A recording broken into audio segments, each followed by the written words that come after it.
Hey, welcome to another episode of the High Achieving Female Podcast powered by No. On this episode, I'm so excited to introduce you to Brooke Kuhl. She's based out of South Tampa, and she has been in the PR, marketing, and event planning game for 15 years. Today on this episode, you're going to learn her biggest advice for staying in the conversation, how important it is to stay relevant with your clients, even when a client is acting up. What do you do to make sure that you are checked in and not checked out? And you're also going to learn about her unique road into PR, marketing, and event planning. Stay tuned and have fun.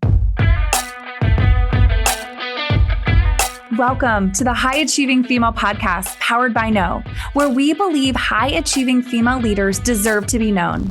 Here, you're going to get the tips, tools, and inspiration you need to network, grow, scale, and balance your business, career, and life. Hello, everyone. Welcome to another episode of the High Achieving Female Podcast powered by No. I am super excited about this guest today. Her name is Brooke. As most of you in South Tampa know, she is a dynamic PR, marketing / event planner. They tell me. That's what you say. You keep saying they tell me, but I'm serious. Like, I have seen this woman in action, and you've been doing this for 15 years. You are basically like the boss of this. And I cannot wait to dig in and talk to you about your life, about your juggle, about your founder story. So if you're good, let's just go right into it. Yeah, sure. Awesome. Okay. Well, Brooke, I am going to try not to bombard you with 1,000 questions, but I cannot make any promises. Let's talk a little bit about how you got started. You're not originally from Tampa. No, I was born and raised in Fairfax, Virginia, right outside of Washington, D.C. My mother is a D.C. native. She was actually born at Georgetown Hospital.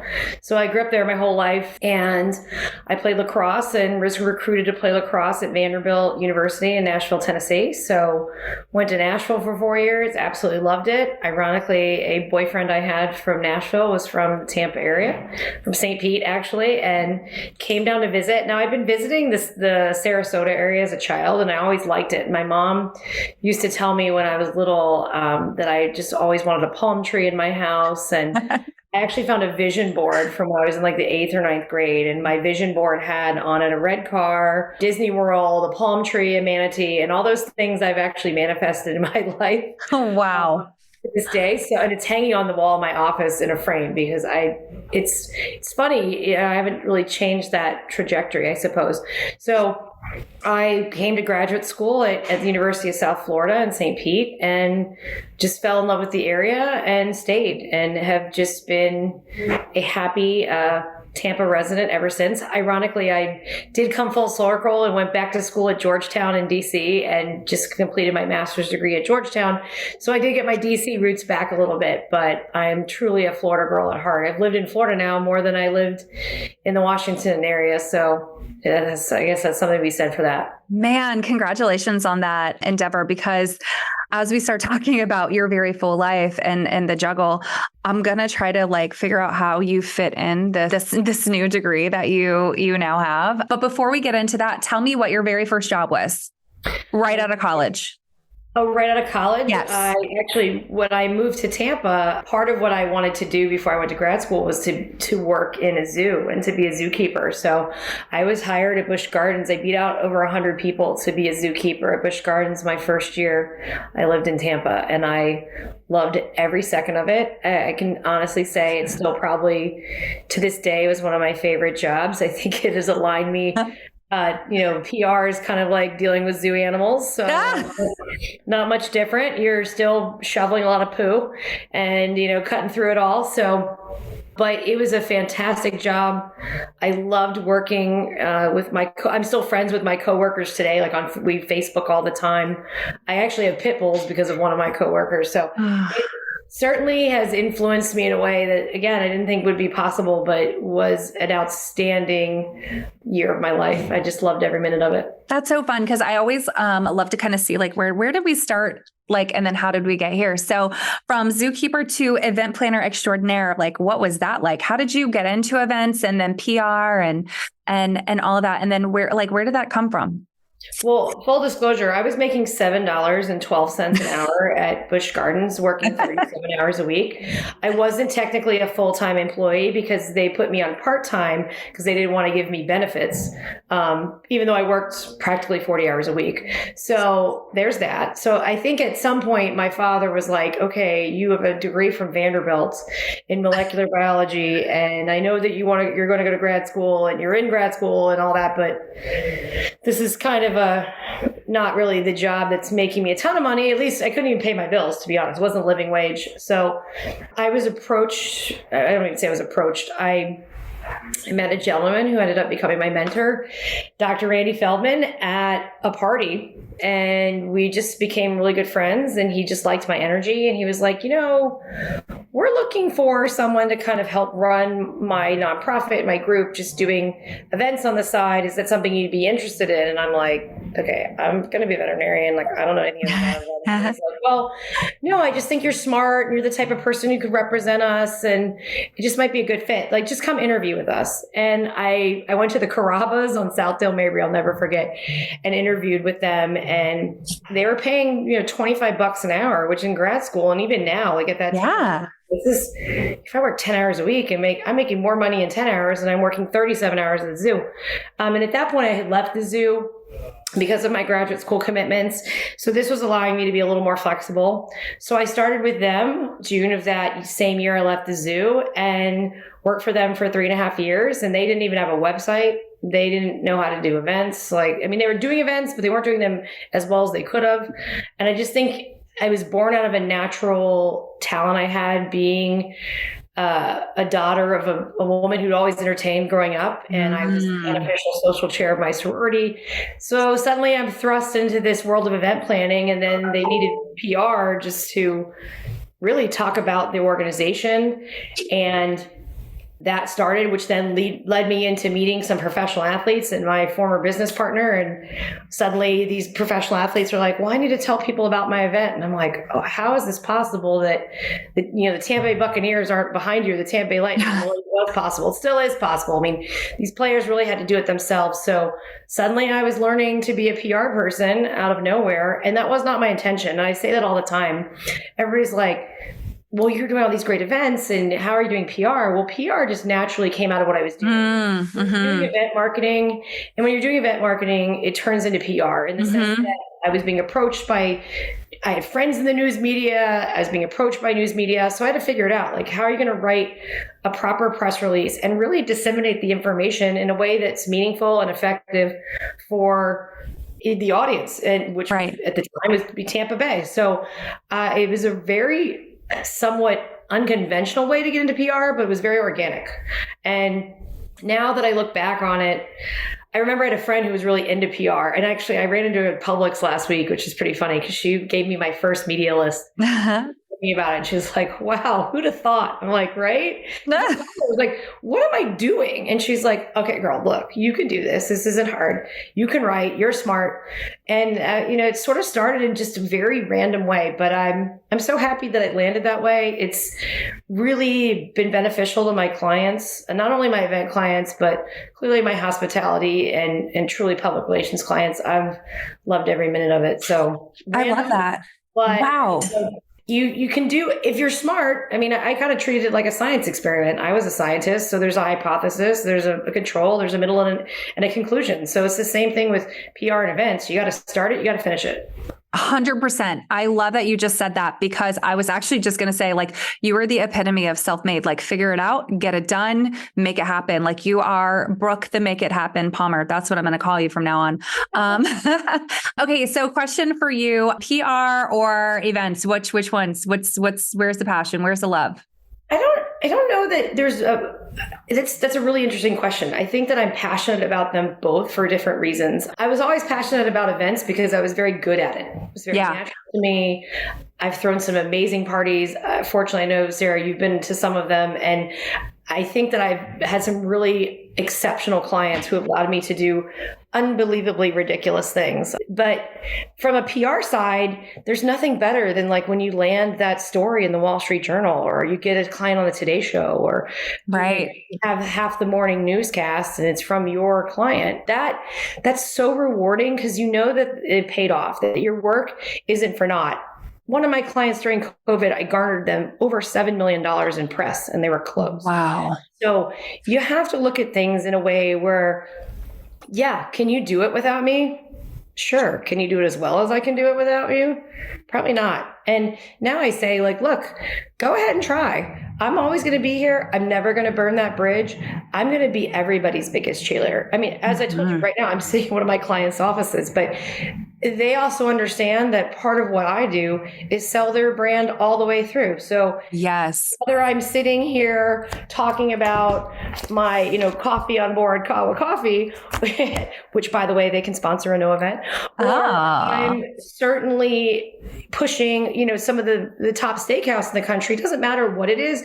I'm always going to think about that brand, what I can do for you, how I can tell your story better. Because again, like I said in my bio, like, let me tell your story and I'll make you some magic, but you got to let me tell it. Gosh, you know what I love most about you and the time that I've known you, which has been a few years now, is that you are real, you are raw, you are unapologetic because you're that good and you're that good.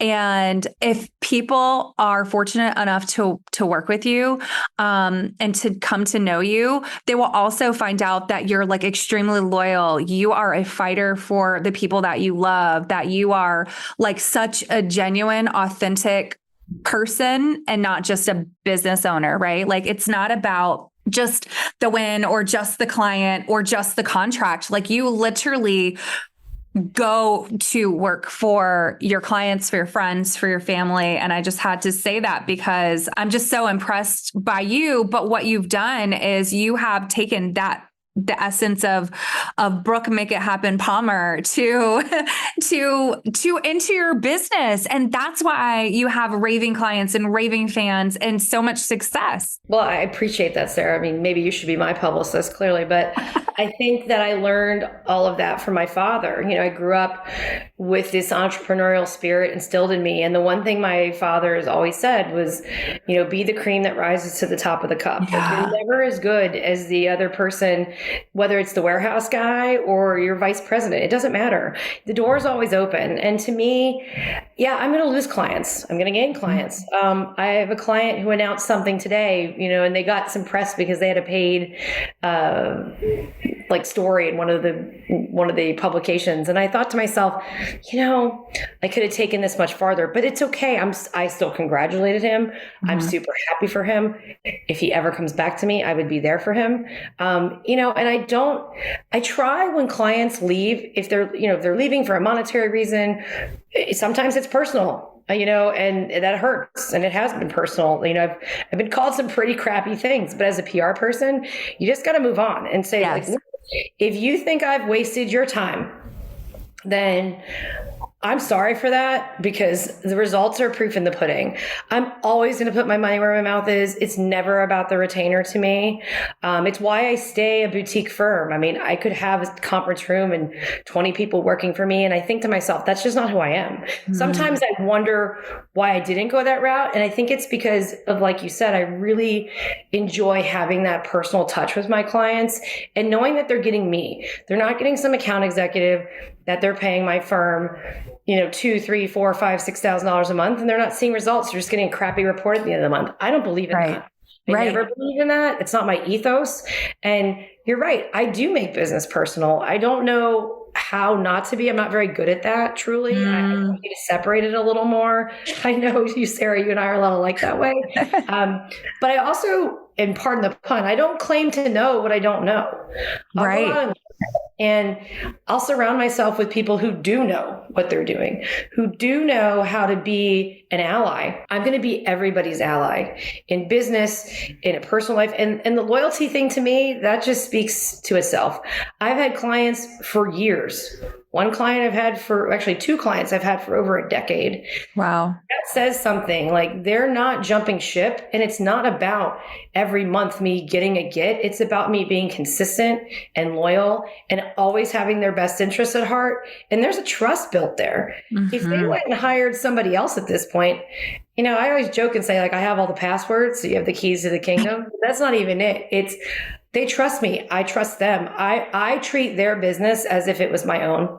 And I am very, very passionate about that part of PR, that you have to represent the business that you're working for as if you were the person sitting in the chair writing the check, as if my client who's sitting across from me, who's a dear friend an hour ago, saying, like, look, I'm going to do that. You want to be this, like, these are the goals you have. We're going to do this together. And this is why, because I want to build your brand as much as you want to build your brand, and we're going to do it together. So when we do get to celebrate the wins, whether it's winning the James Beard Award or beating Bobby Flay and some of the cool things I've got to do with my clients, that's when it means a lot. When they look at you and they know that you're the reason, one of the reasons, I wouldn't say I'm the only reason, but you're a big part of why they got there. And that's nothing to take lightly. I cried like a baby when Byrne Steakhouse won the James Beard Award. It had been such a testament to David and his father and what they had built. And I busted my butt for 6 years, making sure that every single food writer knew who we were. That's amazing. This week's episode of the High Achieving Female Podcast is brought to you by the No Global Membership. It's time. Get in the room to network with women you want and need to know. Link to join the membership is in the show notes below. And don't forget, you can also claim your freebie today. So amazing. For me, they knew, yes, as much as it was about our wine program and we deserved it, to me, it was as much as about my hard work in putting in the fact that we got noticed and making sure that we were always in the conversation. And I will tell that to any business owner that's listening to this, stay in the conversation. You've got to stay relevant. I am guilty of being the pot that calls the kettle black. And like, you look at my website and it's just a picture and this and that, but I keep my Instagram up. Believe me, and my website's being finished as we speak. I kind of had to finish graduate school first, but truly, I stay in the conversation. I do things like this and make sure that people can know about you. So when you can be a part of things and you can give 30 minutes of your time to make sure that, whether it's mentoring somebody, I got an email today from a client, a vendor I work with, and she's like, I just want you to mentor me through things. I feel like you respond to people in a way that I don't respond to people. And I said, girl, it's not that hard. You just got to be present. Show up. My gosh. Respond to the email. My best advice to all of you is, I don't have this like magic number of like, oh, I only do emails from like 8 o'clock and 4 o'clock. Okay, all that, I make my bed every day. I mean, do I do all those things? Sure. But I also stay connected. I make sure that I'm connected to my clients. I check in. You got to check in. You can't check out. The minute you check out is when your client checks out, and you wonder why they're not interested anymore, or you wonder why there's a miscommunication when you think they're communicating, or you think that you're communicating and you're not, or they don't, whatever that is. I mean, that's happened with me with a client. And it was one portion of the whole, I'd say, bigger picture, but he was the one that made the decision. So you kind of, and I regret that, I think, but you learn from it. I learned to constantly check in. You've got to check in. And Sarah, I know you and I've had these conversations. Yeah. You got to make things also feel like they're getting, someone's getting something out of it. If this person's paying me a retainer per month, it's not just for me to like post pretty pictures on Instagram. What else am I doing for that client? And I tell people every time I say this in a pitch meeting when it's for a proposal, if you want to pay me for 10 hours a month, that's fantastic. I'll do whatever you want in those 10 hours a month outside of something being illegal. If you want me to dance on the table, it's great. But my job, if you're hiring me to do PR, is to tell you how to use those 10 hours a month, what I'm doing in those 10 hours a month, what I can do better for you, what you can do better with those 10 hours a month. Listen, that's my recommendation. Now, again, if you want me to dance on the tables, that's you wasting your own money, but you won't be happy And I'll probably not want to keep you as a client because I'm not doing my job. This particular client I'm sitting in right now, sat with him in a meeting last month and said, I don't just want to take your money every month. I want to make it effective for you. Yes. Yeah. And we're doing that. I said, look, let me listen to me. We're friends. Let's do this. And, we have a great rapport in the sense that's the kind of rapport you want to create. That you have those honest, you're communicating. It's no different in your personal relationships than it is in your business relationships. You've got to communicate. If something's not working, say it. If something bothers you, say it. I said to him, I've worked for y'all for a year. I should be doing more for you. What's up? Man. Okay, I have to stop you because you are dropping some gems. And for anybody who's listening here, I just heard 8,700 lessons from Brooke here. So wow, that's really good. So in the last few minutes that we have together, because I do want to touch on this. I know you're married. You are a baller superstar running around, making everybody's lives great, making it look great, at least. Let's talk a little bit about the work life, the school juggle balance. Yeah. You're married, you have dogs, you have these fur babies, you're running around being busy, you're attending events. Let's talk about that. How in the world, especially for all the moms, the family women, head of household people, all of those, how are you doing it? And what is your advice? And how are you getting through it? I'm going to tell you a story that I think is going to anecdotally realize how I learned to manage my time. When I was 23 years old, I met a guy who I'm still friends with to this day, and who actually subsequently hired me to do something. But we dated very briefly, and he was much older than me, and that's all fine. And he was very successful, but he was very busy. And he broke up with me over an email. And I remember calling my father and telling him this story. And my dad's like, let me tell you something. If nobody's that busy if they want to spend time with you or they want to do something for you, you're just not a priority to him. And that's okay, but that's what it is. Because if this person genuinely wanted to date you, hang out with you, work with you, I don't care, whatever application it is in life, then they're going to make that a priority. So I took that advice, not only from a personal standpoint to heart, but from a professional standpoint. And yes, prioritize my clients, my animals, my husband, my friends. And I've lost clients because I wouldn't meet them on a Sunday. I have pissed off clients because I wouldn't call them back or answer the phone at 9 o'clock at 10 o'clock at night. Yes. If you're laying in bed watching a Hallmark movie, you have the right to make your time and space your time and space. Yes. I even have friends who have went so far to write into a contract that they don't meet on Sundays or that they don't answer phone calls or emails after certain hours. I don't do that only because I'm in a PR space. However, I do make a point to say to clients when I meet with them, when we sign the contract, the agreement, whatever it is, I say, look, there are times where I'm going to be unavailable and I try to be as available to you at all times. But if I don't answer the phone, it's usually because I'm in a meeting with another client or I'm at a TV shoot or whatever it is. And I promise you I'm going to get back to you within 24 hours. And I do. And I really try to make sure that I answer to emails within 48 is almost too long for me. But you truly got to answer the voicemails, respond to the emails, and but set the boundaries. So I just say that during COVID, this last 2 years I was in graduate school, my husband became a laptop widow. What we did establish was that Sundays were my day really to study. And he knew the days I had class, and I would tell him when I had assignments due. I was like, I have to study tonight. I can't do this, or I'm going to have to be able to read something. Can I have my office, or I'm just going to be in our room? Can I have space? You just have, again, communicating. So I think it made it less difficult on him, even though he wanted to spend time with me. He understood what the end goal was. And I did the same thing with travel and my family. I set those boundaries. I knew when I had things due. I knew when I've got tough deadlines or tough events, the week of Burns Wine Fest. I know that you know how stressed I get. Yeah. Leaves me alone because he knows those 2 weeks are just horrible for me. I'm not my normal self because I'm running on empty. I barely sleep. Yeah. It's extremely stressful. And you've got a lot of people that you're answering to. And to me, that's the best thing I would say to any business owner is draw that line in the sand. It's okay to say no. It's okay to say, this doesn't feel right. Yes. It's okay to say, like, not right now. Because what I also say to people all the time, especially my brides or any event, like, I am not a cardiologist. I am not a neurosurgeon. Nothing I do is saving anyone's life, period. I'm not on call.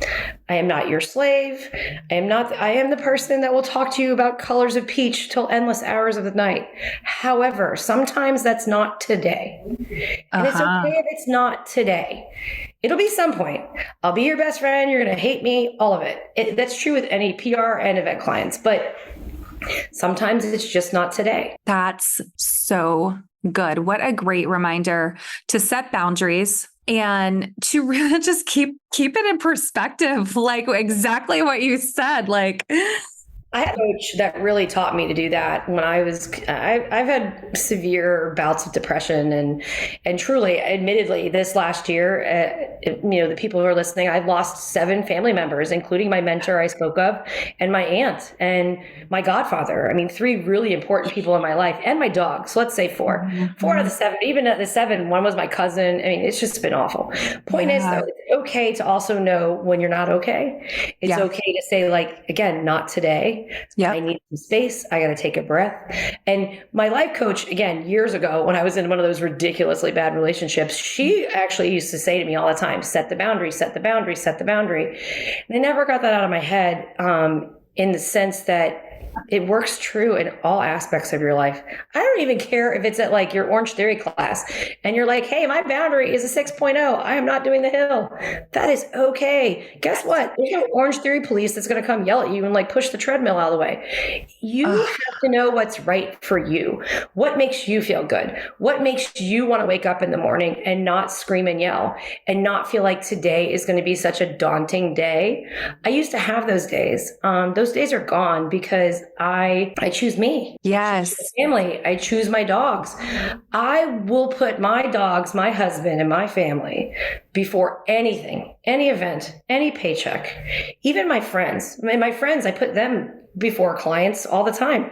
But I also set the boundary with them and say, look, I'm sorry. I don't have 25 tickets to get you all into Winefest for free. Even if you are my BFF. So, there's a boundary. Right. And I can't get you a reservation on Valentine's Day. Why are you asking me that? You're putting me in a really horrible position with my client because you're my friend and I want to make it happen. But it's like a really hard thing for me to do that. Like that sucks for me. And that happens a lot, especially being in PR. I say to people, I'm the one who's connected, not you. Yes. So you need me. And maybe sometimes I just can't give you that because guess what? You didn't make the connection. You're the one that forgot your birthday. Dum-dum. And you didn't make the reservation. How much clearer can I be? Now it's my job to fix it. And I get that I'm a fixer and people called me the COVID fixer and all that. And I'm the PR fixer. And my degree is in crisis. I understand it. But you're not having a reservation at Burns is not a crisis at all. Period. So I love it. On this podcast, remember that. That's not a crisis. You book 60 days out. I book my reservations for Christmas like every other human being. I get on there at midnight and book them. And trust me, I book random ones so I can give them to the random people like you who don't plan. I love it. Oh my gosh. That's a great time. There's a truth bomb right there, Sarah. Drop mic. It has been so good talking to, literally I could talk to you all day and just like listen and take in this magic that you're sharing. Thank you so much for sharing it with me. I know I feel full and I'm like slapping myself around over here saying, you got to do better, Sarah, you got to get better. But hopefully all of our listeners today too are really empowered. And if someone wants to like learn more about you, connect with you, how do they connect with you? Where do they find you? Are you like Instagram, LinkedIn, what is it?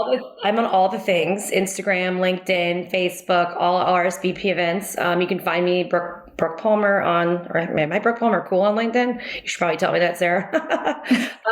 But I mean, yeah, I'm pretty connected. So reach out, find me. I love connecting with other women in our Know group. And And Sarah, know that you've built something here. Congratulations to you too. You've had a big milestone this past month. So, and that's nothing to shake. Honestly, you are doing a great thing by bringing all these women together, but also understanding that you have a life and you have a family, and that's important. I just stress that to everybody. Like, really identify what's super important to you in your life and your heart. Like, what keeps you up at night? What makes you tick every day? I was on vacation this last 4 days for like the first time in 2 years where I didn't have anything to do. Amazing. And I could not wait to like get back to my dogs, which sounds so lame, but like, it's not to me, because they've hung the moon in my eyes. And much like if it's your children, your husband, all of those things, that's where you got to put your time and energy, because then it just manifests itself in everything else you do. I personally think that I'm successful in my business and in my life at this point. And I got through the most hellacious year of my 45 years last year because I put that out in the world. You put the good out, it's going to come back. People are going to pick you up. Let them help you. Ask for help. Ask the questions. Don't know what you don't know. And I mean, I probably leave it with that, because there's a lot of people in this No group who can teach you what to know. So there you go. Awesome, man. Thank you so much for being here. As always, it's a pleasure. I cannot wait to chat with you again. And just keep this like momentum going. So get ready, because I'm going to be looping back again for a round two. Sarah, thank you for amassing a amazing group of really strong and powerful women. It's something exceptionally a part of. Thank you. All right. Well, we will talk to you soon. Bye. Bye. Thank you for joining us for this episode of the High Achieving Female Podcast, powered by No, where we believe it's time for high-achieving women like you to be seen, heard, and recognized. Until next time, remember, you deserve to be known.